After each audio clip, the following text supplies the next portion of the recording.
I'm Natasha Ryan, host of Time to Head North for the North Groups podcast. It is my pleasure to have Emily Rasmussen here with me this week. And when I tell you what she does, you're going to say, Natasha, what does this have to do with security? And here's what I'm going to tell you, nothing.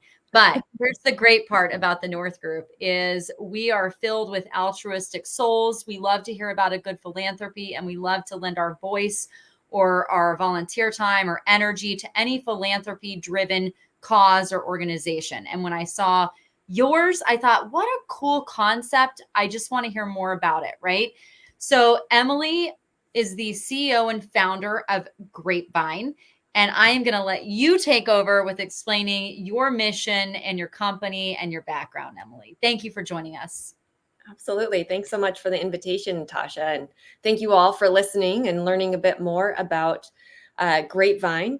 We are a home for giving circles and really this broader collaborative giving movement, which is a model where people come together to connect with each other through this process of pooling their donations and then collaborating to decide what to support as a collective. So it's actually a model that goes back decades here in the US and certainly has roots with community-based giving that go back centuries, across the globe in all sorts of different communities. But the general concept is that people have been coming together to pool their money and make a bigger difference as a collective within their communities for a long time. And what we found is this modern movement of giving circles that started here in the US in the early 80s has been doing incredible work coming together to make a difference, but really hadn't had the kind of support that it needed to more easily launch these groups, grow these groups, discover these groups that you might want to join in your community. And so Grapevine started a few years ago in March 2020, actually, to bring this movement online, to make it easier for anyone to find and join a giving circle or start their own giving circle. And that can be focused on the community that they live in, focused around a cause that they care about, or even just be more broad in terms of where money goes, but be focused more on the membership. Who are we as a community that wants to come together and make a bigger difference as a group? So that's the general idea. I absolutely love this. And before we get into the meat of this and start our Q&A here, tell us a little bit about your background and why you started Grapevine. Sure, happy to share more. We started from this idea actually of creating a better version of a crowdfunding experience, if you would. So we wanted to go beyond the transactional crowdfunding campaign and create something that was more purposeful, more connected, and more recurring, so that both the donors and the organizations or the projects ultimately had a more recurring source of support and impact over time.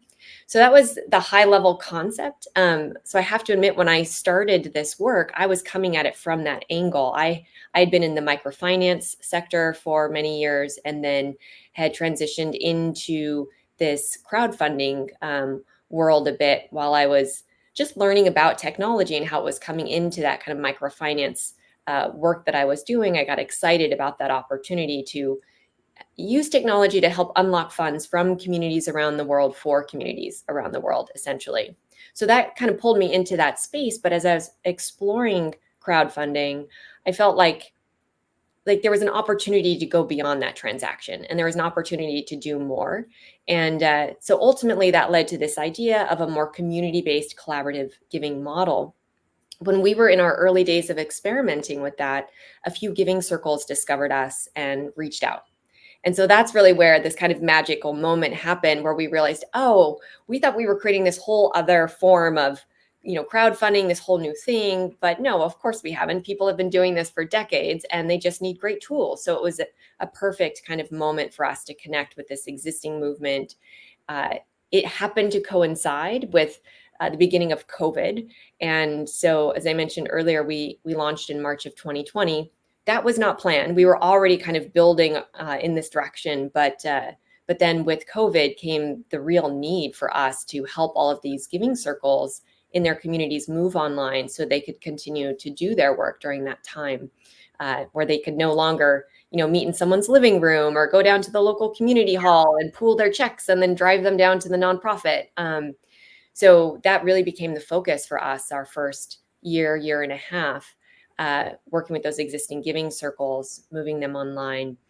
And through that process, learning from them and building even more tools to support them, so that kind of by the end of that period, we'd really built an all-in-one solution for any giving circle to easily invite their members in, communicate and collaborate in an online community space, as well as pool their donations, get their tax receipts, and grant that money out to the nonprofits together. So that was kind of that initial phase, and then that really set us up for the next period of thinking about, well, how can we help grow this movement now beyond helping those existing giving circles? How do we invite more people in to join giving circles? How do we invite more people in who want to create an impact, maybe to think about starting a giving circle instead of starting another nonprofit, for example, right? And so we've been doing a lot more work around that kind of outreach and programming and awareness building. This being another example, an opportunity to bring this model to more people. Here's what I love. So in the, and you may not know this because you're not, connected to the security industry, but within that industry, I find a lot of community-based thought process, right? So we have a situational awareness training program. And the one thing we preach is like, look, we're a community. We have to work together to keep each other safe, right? And I love that you brought this idea of community during COVID for continuity purposes online. And in the security industry, where I could see this coming into play that could be helpful, I'm thinking as we go, right? I told you I never have a scripted set of questions. I just flow off the conversation. Mm-hmm. As I'm sitting here thinking about how this could help, in any situation, right? But specifically what I've seen is when something like Ukraine happens, right? There's an invasion and people are sitting in their living rooms going, how do I help? What do I do? I can't give $10,000. I can't give $1 million donation. Like, what do I do? I mean, is that a scenario where something like Grapevine could come into play? Absolutely. I think, yes. And I would say not just Grapevine, like keep in mind, we didn't create this model. I would say that's really where this model, this community-based movement comes into play.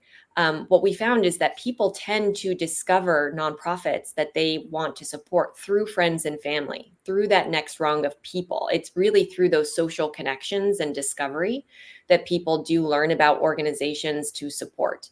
It's a complicated process. You need to feel motivated, inspired, like you just said. Maybe there's a big event in the world and you want to do something, but then you also need to feel safe. You need to feel confident that the organization you're going to give money to is a good one, is going to do good things with it. So there's a lot going on there. And what we have found, and this isn't just us at Grapevine, there's a lot of research around that, around how people make giving decisions. And it is often through this kind of social proof model of discovery through others.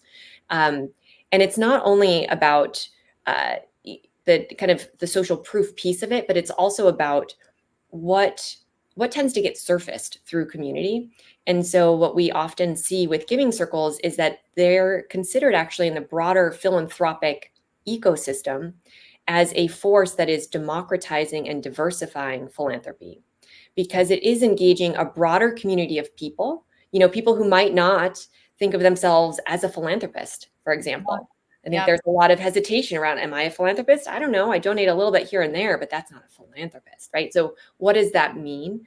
And so it engages a broader set of people in thinking about giving back in a thoughtful, strategic way, and gives them a real opportunity to learn through others, to go through this process together, right? That I think creates a safer space and a place where people can surface great organizations that are doing great work that they know of because maybe they volunteered for them. Maybe they knew someone who was the beneficiary of one. And so often it's these smaller organizations that are addressing a broader diversity of causes, that maybe have a broader diversity of founders and issues that they're addressing, that can fly under the radar and be hard to identify. They're not going to be the ones necessarily that you're going to find if you go to Charity Navigator's ranking system, right? Maybe some of them and some of these rankings, but they're there's over 1 million nonprofits in the country. So Right. it's very hard to identify by searching a database, right? That's where I think the discovery piece is so compelling. And when you couple that with something that's really relevant, because it's around a cause that you care about, that might be part of this, an issue that's come up like you just shared, or because it's within a community, within your location right there. When you couple that social proof with something that's really meaningful to you, it's a really compelling way for people to get involved and give more, and then also give in a way that can be more thoughtful, because they're learning and collaborating together. The other thing we like to note about that is because giving circles tend to give to smaller organizations, given how many of them are very hyper local, those organizations tend to be smaller. And so if you're a donor who is giving $50, $100 at a time, but you're doing that with 100 other people, now you're part of a gift that is a $5,000 gift or a $10,000 gift. And when you talk to a nonprofit that has a $100,000 annual operating budget, and they've been in operation for maybe less than 3 years, that nonprofit is not able typically to get grants, even from the local community foundation yet, let alone from a national foundation, right? Bigger pools of capital. So your money is going to go a lot further in those organizations often, and can also be a critical stepping stone for that organization to get to the next level, where then they're eligible for that next pool of funds to help them expand their mission.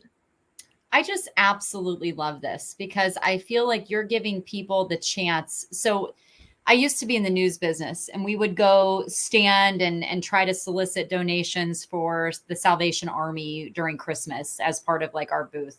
I'm specifically thinking of an example in Virginia, or like here in Seattle was Hometown Harvest. So these different things. And what I always found is I was always humbled and overwhelmed by the generosity of people that didn't have a lot of money, that dug into their wallet and gave $1 because that's what they could, or $5 that they could. And now you're giving them this identity of being a philanthropist, even though they're not able to match big donor money. I mean, you must hear feedback because, you and I both know, like at Christmas, the best gift is watching your kids open presents. It's not receiving at this point, right? So giving the gift of help is beautiful, and you're affording that to people. I mean, what kind of feedback do you hear on that? It's amazing, honestly, the feedback that we hear. People talk about having a sense of purpose, having a sense of that sense of impact. I think there's a reason we have more than 1 million nonprofits. People want to make a difference. Mm-hmm. People want to do things, right? And to be able to give people an easy enough way to do that, I think is really powerful. And the feedback has been very compelling around this, around how people feel such connection, right, to the impact that they're having. When I talk to people about their experience, and I'm thinking one woman in particular in New Jersey, where she talked about, oh, we funded this and we funded that. And she could actually point to things in her community or programs that she could talk about. And there was a sense, a real connection. Like, she might be giving $100 or $1,000 at a time, but as a community, she felt very connected to that work. And that work was right there in her community. So she felt not only connected to the impact as a giver, but also able to really see and almost touch and feel that impact, maybe literally in some cases. We talked about a park at one point. And so I think that's powerful, right? Because even if you are a donor who is giving at a lower level, let's say $100 at a time, maybe you're giving $1,000 a year, $5,000 a year, that can feel like a drop in the bucket, right? That's a term we often hear from donors. Yeah. It's like a drop in the bucket. Where's my money going? I don't know if it's actually making a difference. And we can't expect our nonprofits to be following up and having coffee to explain things to every donor who gives $50, right? They don't have the capacity to do that. And yet we need to find a better way to connect these things so that people really have a better sense of what they're able to accomplish when they give. And so I think this is just a really compelling model to help us kind of join those two sides, I guess, in a way that really makes sense and works for both. I'm curious because this is so community based and, network based and friends of friends. How do you recruit people to Grapevine? How does that work? It's a real mix of things. Most of our giving circles are started by community members like you, Natasha, or anyone else who's listening to I'm this, right? You starting can go one. there you go. You can go to grapevine.org right now. No, but really, I mean, people every day just about are starting giving circles on Grapevine, and then they're reaching out to their communities. Whether it's a giving circle like um, I don't know, we have all sorts of different ones. If it's a location-based giving circle like Oakland Community Alliance, or a giving circle focused on a cause like Healthy Oceans, or maybe one focused on an industry like Podcasters for Good, or Women in Marketing for Gender Equity, right? These are all examples. And so what people tend to do is they think about this model and how it might fit, within a community they are connected to or want to expand their connection to through this model, and they start inviting people in. And what we typically recommend people to do is think about those first 5 or 10 people who are going to be excited about this and want to join you in this. And then ask them, once you've had that call with them, you've brought them in, ask them then to each think of 1 or 2 more people, right? And then as you start to get going, each time you come together and go through a granting process, ask those community members to think of one more person that they can invite in. And before you know it, you have a group of 25, 50, 100 people, right? And you're moving significant amounts of money together. Of course, some of our groups are like just for families. So they don't want to grow. They're a family of 5 Yeah, or a book club yeah. of 10, right? So that's also a possibility as well. But then we do a lot of work too on the Grapevine side to help raise awareness, to invite people into groups that we think might be relevant for them, to do things like this, to just get this model out there into the broader public knowledge, so that they know that this is something they can do, and they can find a group that makes sense to them, by going to the site and searching for ones near them or focused on a cause they care about. You've got, I asked you for feedback from the donor standpoint. I'm sure you have probably even more stories about the people that are impacted by these donations. What's the one that sticks out? Like if you're going to pitch Grapevine and you want to talk about impact, like what's your go-to emotionally heartfelt story that you love to tell? Yeah, it's such a good question. It's hard to pick, of course. There are so many good ones, but one organization comes to mind. It's a smaller organization, less than 100K operating budget, called Undestructible.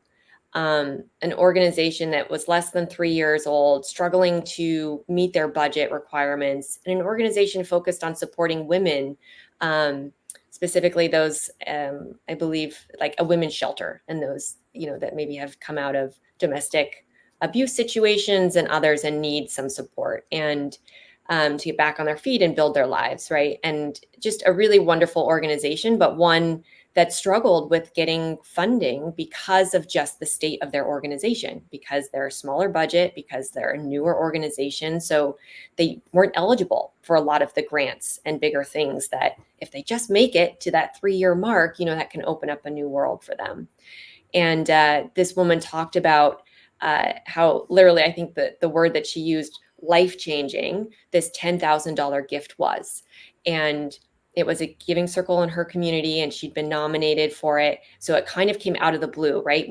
She didn't do any work. She didn't have to find a grant application and go through all the time and money to submit and all of that. And that's a big part of the giving circle model too, is really trying to keep the ask of the nonprofits very low. And often we hear giving circles or nonprofits receiving money, a check in the mail, and that's the first time they've heard they were even up for consideration, right? And that's kind of the beauty of this model too, where some giving circles will ask nonprofits to apply, but a lot of them just want it to be a gift without asking them to do anything. Yeah. And so that's what happened here, right? And she got this $10,000 gift, and it was, as she said, life-changing, enabled them to continue to do their work, and was a critical bridge to that next source of funding, and then, ultimately able to keep their doors open. So just a really wonderful story. We actually, in collaboration with a community member of ours, launched a podcast last year to share more of these stories. And that was a really nice one that was shared out on that. Well, I'd like to meet that podcaster because I share that vision. I love telling a good story with good Yeah. humans. So, knowing, and I will say, I want to hit on that point because that means so much when the nonprofit doesn't have to extend any effort to get a donation, right? Because if you think about the resources a nonprofit has, they're already so stretched that it's usually a lot of volunteerism, right? So you don't have that extra time to fill out those applications and write the letters to get money, right? So to just be handed a gift, what truly a gift, right? So, Yeah. Emily, from a personal stance, I mean, you helped create this, you helped stand it up. That's no easy feat. You rolled with COVID, right? You created the business continuity. Hmm. How hard was it to get this stood up? And do you ever just sit back and go, yeah, I mean, I did it and this is awesome? Well, to that last question, I don't think so. I think the answer there is no, because I certainly don't feel that every day. I'm like, well, I did it. We're done now. There's so much. We're still very much in the doing. There's always Yeah. some more to do.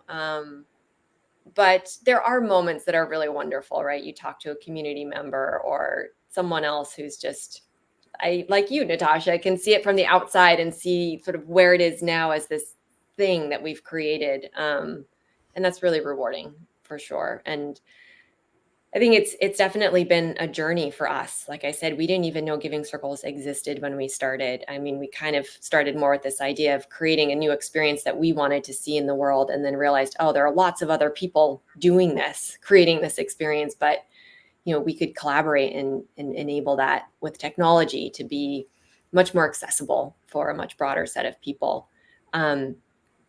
So anyway, all that to say, yeah, I think the journey has been an interesting one and a challenging one for many reasons, because we launched on March 31st, 2020, heading into COVID. Any startup kind of really getting going during that phase uh, went through a lot of navigating and changing course and doing whatever was necessary. And the economic situation over the last couple of years and just a number of things. But at the end of the day, I think all of us as founders, it's a challenge, right? You just never know what the journey is going to be, but it's going to be a lot of ups and downs. You're just Yeah. not sure what exactly those will be. But I think as a social impact, like a social enterprise founder, there's kind of a unique set of benefits and wonderful pieces of this, because it goes so much further than just the business operations, but also unique challenges, right? Like making the case for why people should fund you from the business side, or why people should fund you from the impact side. You're kind of a bit of an anomaly. And so Going into that, Emily, what are three tips you would give someone like starting something like Grapevine, like something you wish you had known going into it, like three pieces of advice, just tips you could give yourself? oh, that's a great question. I'm really good at putting people on the spot unintentionally. 3 tips. Well, I guess one is just to get started. So if not now, when, right? I mean, I think Just that's jump. always Yeah. great. Just do it. There's never going to be a better time, essentially. And the other kind of piece to that is you might as well bet on yourself. I mean, if anything, the world has shown us in the last 5 years is nothing is reliable or consistent. And so, you might as well bet on yourself and your ideas and what you want to see in the world. So yeah, I guess that courage piece. And I think the second piece is in the social impact side of things, for people thinking about this world in particular. Um, it would just be to really be creative and start with the idea and then work backward to the legal structure and all of that from there. I think our legal system and how you set up a company versus a C corp versus an S corp versus a nonprofit, and all of these things can be a little confusing, and when you're trying to think about building a social impact organization. And so yeah, maybe starting with the idea and working back from there on the legal structure. But I would say one other piece of advice that I have found helpful is that, kind of what I was just saying a moment ago about nonprofits, right? It's actually quite hard to get access to philanthropic capital as a newer nonprofit. And so if you are thinking about doing a hybrid model, we have found quite a bit of, we found it to be helpful to have both a nonprofit legal structure and a social enterprise C Corp legal structure. And actually there are different funders, different pools of capital that both of those unlock at different stages. And so I think, thinking strategically about that, because ultimately to launch anything, to found anything, funding is critical. It comes back to that. And so I think that's a core part of the consideration. And I guess the last one is just find your people. I mean, your team is so important, and think about like, who's the ideal person to work with you on this, to be your founding partner or team members, and where are they right now? Like, if you need that person to join you in 3 months or 6 months, who are they? Where are they right now? And how can you go and start having conversations with them, have coffee with them, build those relationships? Because at the beginning, it's so much. It's just the team. It's just who you and maybe one or two other people that might be willing to go out on a limb with you are. And finding them is a strategic exercise. Yeah, and your team counts. You want everyone bought in and in the boat, right? Absolutely. So did you always kind of have a draw? Like I think people that are drawn to philanthropy typically, they always have been, right? There's been some sort of volunteerism or cause near and dear to their heart that they're passionate about. I mean, did you from a younger age see yourself going towards philanthropy? I wouldn't say philanthropy specifically, but social impact related work. Yes, I was always interested in that. So whether it was philanthropy, nonprofits, or it was microfinance, like the previous work I was doing, or social enterprises, for-profit social enterprises, impact investing, just always very interested in having kind of values aligned, impact related outcomes to the work that I was doing.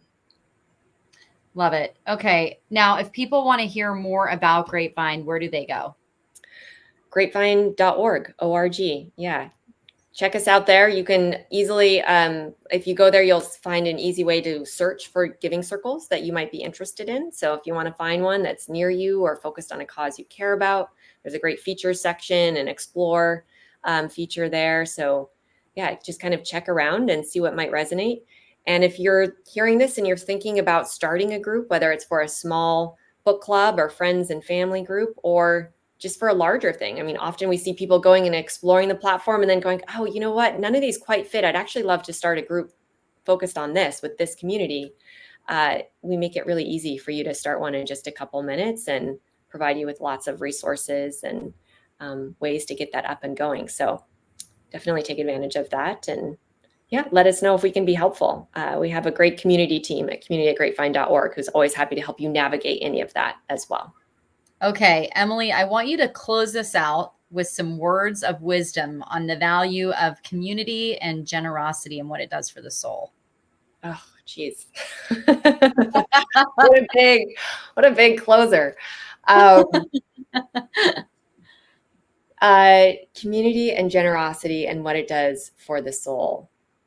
There's a saying, well, a couple of things. I mean, one related to community, there's this idea of the 5 T's, and the 5 T's of giving and impact. And treasure is one, donating is one for sure, but testimony, ties, time, there's another one in there I'm forgetting, but looked it up, the 5 T's. And I think what's wonderful about community is that all of these other opportunities to make a difference, whether you want to volunteer your time, whether you have great expertise in a particular thing and a nonprofit could use that. When you give through community, with community, it helps to surface these other ways for you to make a difference and engage. And I think that's just really powerful for people to go beyond the dollars. Obviously, the dollars are really important, but this model, really enables you to do as much as you can. And as you'd like to do. Of course, there's no pressure. And I think the other thing is when you are giving in community in this way, you're building your own community. And what more wonderful way to build meaningful connections than to meet other people through this process of of aligning around what you care about, whether it's a cause or a location, and making a difference together, learning about what they care about. And we've seen that connection lead to just lifelong friendships, beautiful collaborations, even partnerships professionally, personally. We have some great stories about new friendships that came out of giving circles from members. So it's really a wonderful way, I think, especially at this moment where, look, there's a loneliness epidemic, some would say, in the US, right? And so not only do nonprofits need our support, but we need the support of our community. We need the connection with our community as well. It's what really builds a healthy society.